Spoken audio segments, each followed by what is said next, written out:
Buenos días, profesora. Buenos días, compañeros. Hoy hablaremos sobre un caso clínico. Los integrantes del grupo son Arelis Castillo, Bárbara Gómez, Jennifer Reyes y Vicente Ortiz. Dentro de los antecedentes del caso encontramos una paciente de sexo femenino llamada Ana María, de 22 años. Esta se encuentra cursando su cuarto año de enfermería. Ana acude al servicio de psicología debido a que presenta dificultades para poder estudiar desde hace un año.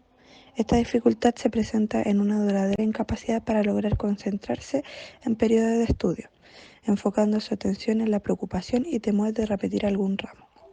En otros aspectos, Ana refiere sentirse muy incómoda al utilizar y transitar espacios públicos.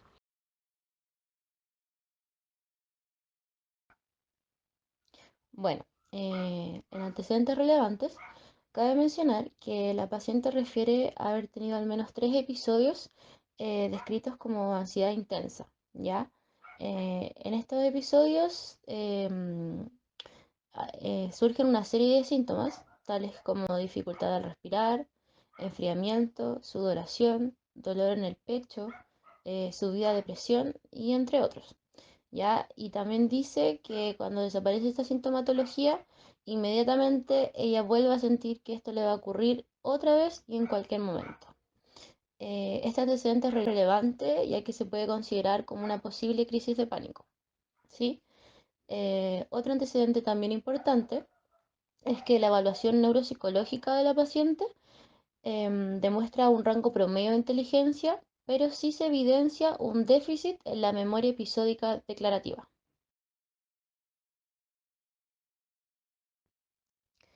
En cuanto a los síntomas, se evidencia cansancio, preocupación, preocupación excesiva, impulsividad, también harta frustración, cabe agregar. Em, Se identifica anedonia, ya que refiere no sentir el mismo interés por las actividades que con anterioridad hacía y disfrutaba, por decirlo así, ya no lo hace. Y también opresión en el pecho. Signos. A Ana se le puede notar vigil, orientada en el tiempo y espacio, y también se puede destacar que tiene un lenguaje fluente. Sin embargo, también se puede notar sudoración durante sus episodios de ansiedad intenso y distorsión cognitiva, tales como catastrofismo y generalización. En cuanto a los síntomas,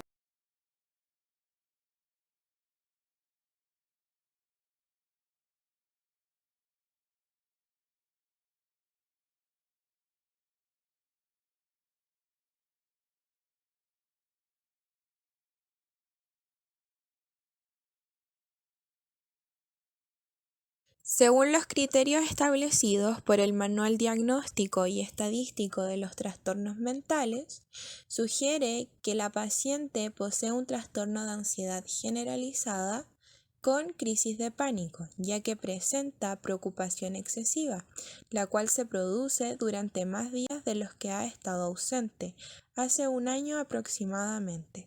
Se asocia con inquietud, fatiga, cansancio, incapacidad para concentrarse, irritabilidad, problemas de sueño, opresión en el pecho y sudoración.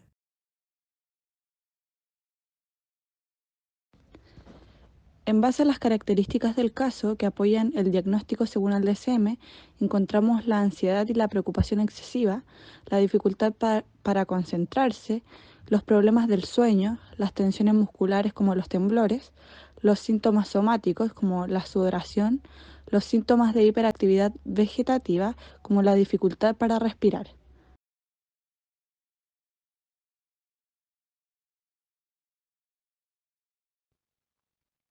bueno, en relación a los hallazgos clásicos neurofisiológicos relacionados con el trastorno de ansiedad generalizada, el primero hace referencia al sistema nervioso autónomo simpático y al sistema nervioso autónomo parasimpático, dado que ambos participan de las respuestas neurofisiológicas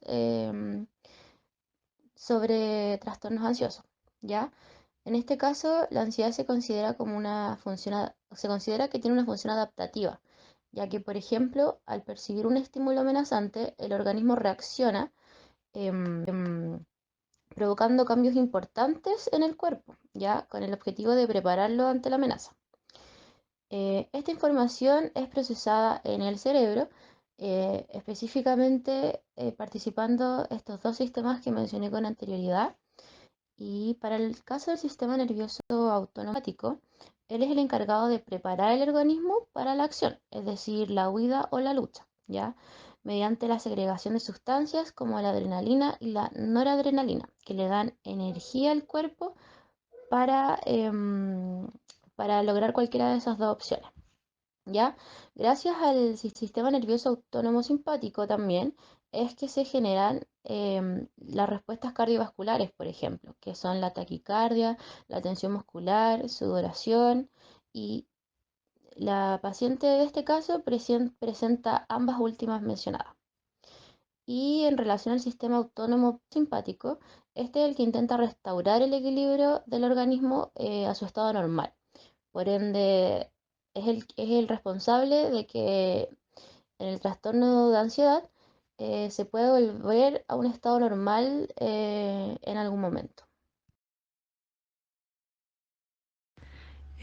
Respecto al segundo hallazgo neurofisiológico clásico, menciona que la actividad de ciertas células nerviosas de la amígdala desempeñan un papel importante en la regulación de la respuesta al miedo.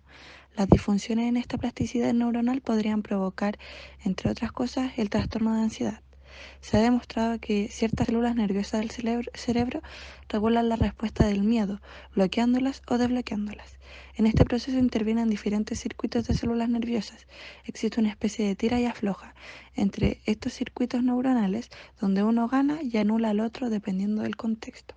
El comunicado señala que estudios recientes han demostrado que ciertos grupos de células nerviosas de la amígdala son esenciales para estos circuitos neuronales y por tanto para la regulación del miedo.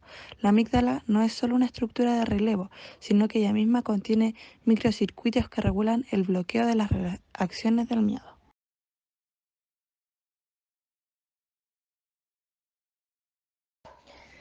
Bueno, y con respecto a los hallazgos recientes relacionados con el trastorno ya mencionado, cabe destacar que hace referencia a un descubrimiento importante que hizo un equipo de investigadores pertenecientes a la Universidad Autónoma de Madrid y al Colegio de Francia.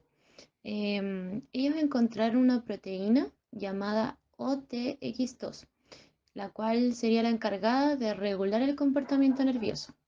Esto ya se ha probado en ratones, así que en consecuencia determina que puede mejorar la ansiedad, puede mejorar el trastorno ansioso en las personas. Si bien es un estudio muy reciente, el descubrimiento de esta proteína es fundamental para comprender de mejor forma el trastorno de ansiedad. El segundo hallazgo neurofisiológico reciente menciona que es posible que la ansiedad sea modulada sobre todo por la intermediación del sistema GABAérgico, que disminuye globalmente la ansiedad, y el sistema glutamatérgico, que utiliza el neurotransmisor ácido glutámico, que tiene acciones ansiogénicas. Menciona que cómo actúan los ansiolíticos y sus efectos en el estudio de las bases neuroquímicas de la ansiedad. Los fármacos ansiolíticos más conocidos son las benzodiazepinas, las cuales actúan uniéndose al receptor del GABA. Esto facilita la neurotransmisión GABAérgica, que disminuye los niveles de ansiedad.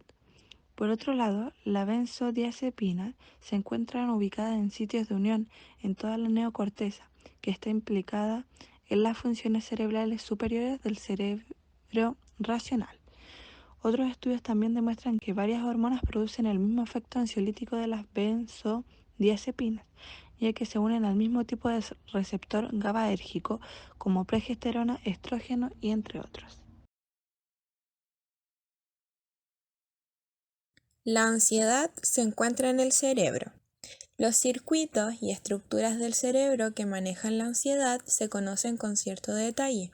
Algunas de estas estructuras son parte del llamado sistema límbico que está muy relacionado con las emociones, ya sean positivas como negativas. Dentro de las estructuras involucradas en la ansiedad encontramos la amígdala, el hipocampo, el hipotálamo, el tálamo, el locus cerúleo, sustancia gris perioacueductal, la corteza orbitofrontal y la corteza prefrontal, siendo las tres primeras estructuras las más relevantes. Locus coeruleus. Este se localiza en el puente cerca del cuarto ventrículo. Es el principal núcleo que contiene norepinefrina en el cerebro. Además recibe información de los sistemas que monitorean el ambiente interno y externo. Por lo tanto, locus coeruleus envía eferencias a la amígdala, hipocampo, hipotálamo, corteza y médula espinal, todos implicados en el comportamiento del miedo y la ansiedad. También cabe añadir que esta estructura se activa al presentarse una reducción de la presión sanguínea y del volumen sanguíneo. También cuando se presentan cambios en la termorregulación, hipoglicemia, distensión de la vejiga, estómago y colon, y por amenazas al organismo, lo que lo convierte en un centro de alerta para la supervivencia. La ansiedad acusada y prolongada daña el cerebro y puede desencadenar un deterioro cognitivo muy grave e irreversible. Tal es su gravedad que puede conllevar a un aumento del riesgo de desarrollar desórdenes neuropsiquiátricos. Algunos destacados son la depresión y recientemente se ha descubierto que el nocivo impacto de la ansiedad en las estructuras cerebrales puede llegar incluso a generar una demencia. Ansiedad y genética. En la actualidad se incrementó mucho el interés a los factores de predisposición genética a la psicopatología, dado que la liberación y recaptación de neurotransmisores se encuentran fuertemente influenciados por el genotipo, y los trastornos del comportamiento no facilitan la identificación de los genes asociados, ya que su etiología es compleja. Sin embargo, uno de los estudios realizados tomó a varios sujetos calificados como gemelos o mellizos y se llegó a la conclusión de que los factores genéticos influyen en los trastornos de ansiedad. Por ejemplo, uno de los genes candidatos es el gen RGS2, que está involucrado en regular la señalización de las proteínas G que modulan los receptores de serotonina y norepinefrina cerebrales, los cuales juegan un rol esencial en las respuestas emocionales. De la misma forma, experimentos realizados en ratones revelaron que algunos de los ratones con rasgos en cromosomas específicos son más propensos a tener conductas de mayor ansiedad y comportamiento temeroso.